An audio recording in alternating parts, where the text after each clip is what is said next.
Shalom, selamat hari Minggu bagi kita semuanya. Pada hari ini kita akan mendengarkan firman Tuhan lagi yang berjudul Roh Kudus. Ya, Roh Kudus itu adalah roh daripada Tuhan Yesus, roh daripada Allah sendiri. Jadi Roh Kudus itu sama dengan Tuhan. Hari ini sebenarnya kita memperingati hari pencurahan Roh Kudus. Jadi 10 hari yang lalu kita memperingati hari kenaikan Tuhan Yesus ke surga. Yesus berkata pada waktu itu kepada semua orang yang menyaksikan Yesus naik ke surga, yaitu ada 500 orang sekaligus. Dia berkata, "Tunggulah di Yerusalem. Aku akan memberikan Roh Kudus kepadamu." Daripada waktu itu ada 500 orang yang berkumpul. Namun Roh Kudus itu ditunggu hari pertama, hari kedua, hari ketiga. Akhirnya ada yang tidak sabar, ada yang pulang kembali mengurus ternaknya, ada yang pulang kembali ke kampungnya mengurus tanamannya, dan sebagainya. Dan yang terakhir pada hari ke-10 tinggal 120 orang. Jadi pada waktu pencurahan Roh Kudus itu 120 orang yang menerima pencurahan Roh Kudus itu. Ya. Jadi kita akan lihat apa sebenarnya Roh Kudus ini, fungsinya di dunia ini. Kita akan baca dulu di dalam Kisah Para Rasul pasal 1 ayat yang ke-8. Saya akan bacakan bagi kita semuanya. Kisah 1 ayat 8. "Tetapi kamu akan menerima kuasa kalau Roh Kudus turun ke atas kamu, dan kamu akan menjadi saksiku di Yerusalem dan di seluruh Judea dan Samaria dan sampai ke ujung bumi." Jadi Roh Kudus itu Roh Tuhan, yaitu apabila kita percaya kepada Tuhan Yesus, kita akan menerima Roh Kudus itu. Kita akan dipenuhkan oleh Roh Kudus, dan kita akan memiliki satu kuasa, suatu kuasa yang tiada taranya. Kuasa Tuhan itu betul-betul lah, tidak ada tandingannya. Saya pernah melayani seorang dukun, ya. Seorang dukun ini udah tua dia, akhirnya dia sudah sakit. Namun dukun ini memiliki rantai babi. Ya, rantai babi artinya bukan babi yang kita lihat di sekeliling kita atau babi yang ada di TV. Babi itu artinya babi jadi-jadian, siluman. Jadi ada rantai babi itu diberikan oleh siluman itu. Dan siapa yang memegang rantai babi ini, dia biasanya kebal terhadap pistol, senjata api. Nah, dia juga kebal terhadap parang, terhadap pisau, dia akan kebal itu. Namun pada hari tuanya seorang dukun ini, kami melayani ke sana, dan saya berkata kepada dia, "Kami datang kemari dengan kuasa Allah yang Maha Tinggi, kuasa Roh Kudus, yaitu kuasa Yesus. Seandainya kuasa yang ada sama Bapak itu lebih hebat daripada kuasa yang ada sama kami, maka tentu kami sudah dicekek. Tapi kami datang dengan kuasa Allah yang Maha Tinggi, yaitu kuasa Roh Kudus." Kuasa Roh Kudus itu tiada tandingannya. Akhirnya kami menginjili Bapak ini, dukun ini, dia bertobat, dia diselamatkan oleh Tuhan Yesus. Amin. Kudus. Kita akan lihat lagi apa sebenarnya kuasa Roh Kudus ini. Kita akan baca di dalam Yohanes pasal 14 ayat 16 dan 17. Saya akan bacakan kepada kita semuanya. Yohanes pasal 14 ayat 16-17. Beginilah firman Tuhan. "Aku akan minta kepada Bapa, dan Ia akan memberikan kepadamu seorang penolong yang lain, supaya Ia menyertai kamu selama-lamanya, yaitu Roh kebenaran. Dunia tidak dapat menerima Dia, sebab dunia tidak melihat Dia dan tidak mengenal Dia. Tetapi kamu mengenal Dia, supaya Ia menyertai kamu dan akan diam di dalam kamu." Saudara-saudaraku semuanya, Roh Kudus itu adalah penolong, ya, penolong bagi kita. Roh Kudus itu, begitu saya terima Roh Kudus pada bulan Januari tahun 2001, Roh Kudus itu menjadi penolong bagi saya. Penolong untuk saya bisa mengekang segala hawa nafsu, ya. Jadi segala keterikatan saya dulu bisa saya kekang. Saya terikat perjudian, saya juga terikat perzinahan. Tapi begitu kuasa Roh Kudus itu masuk ke dalam hati saya dan dia berdiam di dalam, maka saya memiliki satu kuasa untuk mengekang segala daripada hawa nafsu ini. Untuk bisa menang saya melawan dosa. Ya, itu kuasa Roh Kudus. Saudara-saudara semua yang sudah percaya kepada Yesus, mintalah Roh Kudus itu.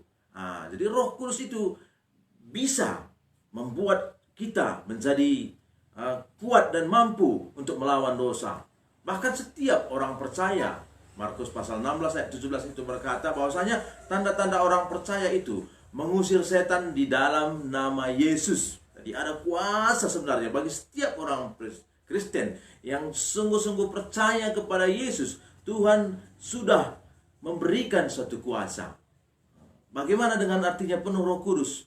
Penuh Roh Kudus artinya penuh dengan Tuhan. Roh Kudus itu kan Tuhan. Jadi kalau katakan seseorang itu penuh Roh Kudus, penuh dengan Tuhan. Siapakah Tuhan? Tuhan itu adalah kasih, penuh dengan kasih, ya. Tapi ada orang berkata-kata, oh penuh Roh Kudus dia, dia berbahasa lidah. Itu namanya karunia bahasa lidah, ya. Tapi kalau seseorang itu penuh dengan Roh Kudus, dia pasti penuh dengan kasih Tuhan.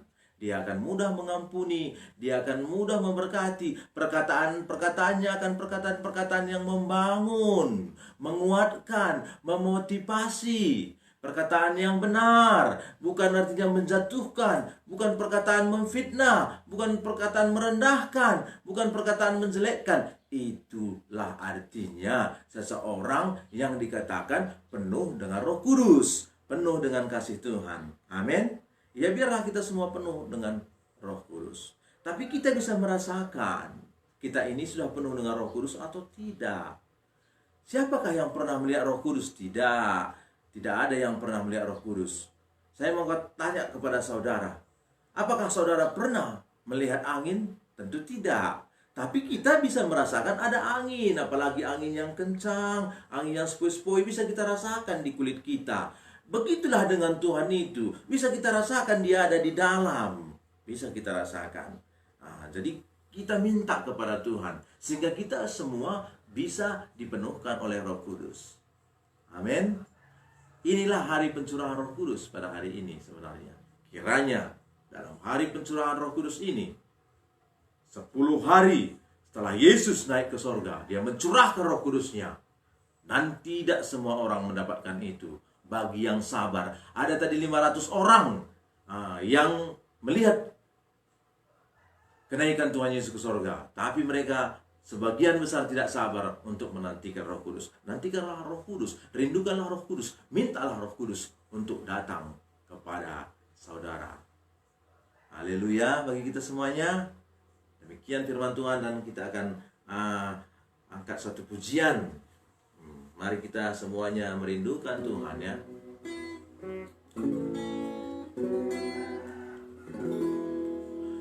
Roh Kudus, Kau hadir di sini. Roh Kudus, ku mengasihi-Mu.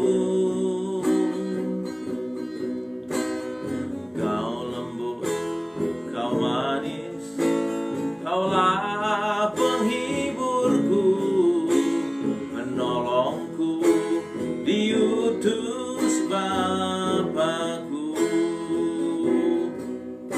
Ku buka hati untuk Roh-Mu Tuhan.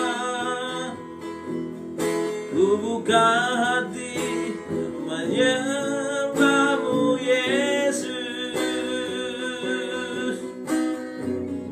Jamalah kami, penuhi kami dengan kuasa Allah Maha Tinggi. Ku buka hati untuk Roh-Mu Tuhan. Ku buka hati menyembah-Mu Yesus. Jamahlah kami, penuhi kami dengan kuasa Allah Maha Tinggi. Jamahlah kami,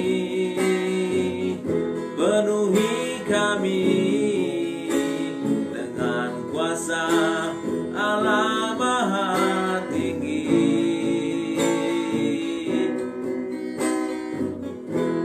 Saya akan berdoa bagi semua yang mendengarkan firman Tuhan ini. Kiranya semua dipenuhi oleh Roh Kudus, dijamah oleh Roh Kudus. Saya berdoa, Bapa yang baik, Bapa, pada hari ini adalah hari pencurahan Roh Kudus-Mu, diperingati oleh orang-orang yang percaya. Kiranya hari ini juga siapa yang percaya kepada-Mu Tuhan Yesus, penuhkanlah mereka dengan Roh Kudus-Mu, khususnya pendengar khotbah hamba-Mu pada siang hari ini. Kau jamah mereka, masuklah ke dalam hati mereka, agar mereka memiliki kuasa untuk berubah menjadi baik, kuasa untuk menghancurkan segala kuasa-kuasa kegelapan, kuasa untuk menghancurkan segala tipu muslihat iblis, kuasa untuk menghancurkan segala daripada kemunafikan, segala daripada kejahatan, segala daripada kehendak daging. Di dalam nama Tuhan Yesus bisa dilawan, bisa menang semua umat-Mu terhadap kuasa-kuasa yang tidak sesuai dengan firman-Mu. Terima kasih Bapa, penuhkan semuanya kami dengan Roh Kudus-Mu. Pujilah nama-Mu, di dalam nama Tuhan Yesus kami berdoa. Amin. Terima kasih. Selamat hari Minggu semuanya. Semoga berbahagia.